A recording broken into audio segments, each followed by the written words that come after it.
तो दोस्तों खेसारी का आज हुआ ज़बरदस्त बेइज्जती, क्योंकि दोस्तों आज खेसारी लाल यादव का गरम कड़क गाना आया था, उसको 6 चैनल से कोलैब किया गया है, जैसे कि Ayansh music, Khesari music world, Annapurna films, Sur music, Ankita films, Aaradhya films, जो कि भाई महा घटिया काम किया गया है यहाँ पे 6 चैनल से कोलैब करने के बाद।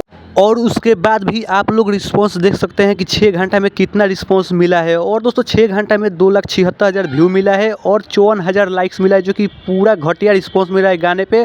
और इससे मतलब खेसारी लाल यादव को काफ़ी ज़्यादा बेइज्जती झेलना पड़ेगा, क्योंकि दोस्तों मतलब 6 चैनल से भाई कोई बेवकूफ़ आदमी ही 6 चैनल से गाने को क्लेम करके रीच किया करेगा, जो कि खेसारी लाल यादव के टीम वाले ने भाई महा चुतियाई वाला काम किए हैं। और दोस्तों आप सभी को बतला दें कि अब मतलब 6 चैनल के जगह पर अब केवल 4 चैनल दिखाएगा कोलैब में, क्योंकि दोस्तों 2 चैनल को कोलैब से हटा दिया गया है और केवल अब 4 चैनल दिखाएगा, क्योंकि दोस्तों खेसारी लाल यादव की टीम को भी पता चल गया है कि भाई हम लोग गलती किए हैं। तो दोस्तों आप सभी को क्या राय है कमेंट करके बताइएगा। वीडियो अच्छा लगे चैनल को लाइक कीजिए, सब्सक्राइब कीजिए, शेयर कीजिए।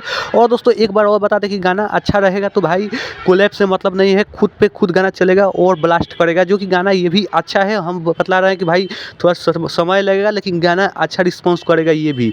तो दोस्तों आप सभी को क्या लग रहा है कमेंट करके बताइए। अच्छा लगे तो वीडियो चैनल को लाइक कीजिए, सब्सक्राइब कीजिए, शेयर कीजिए। फिर मिलते हैं किसी नेक्स्ट वीडियो में। धन्यवाद दोस्तों वीडियो देखने के लिए।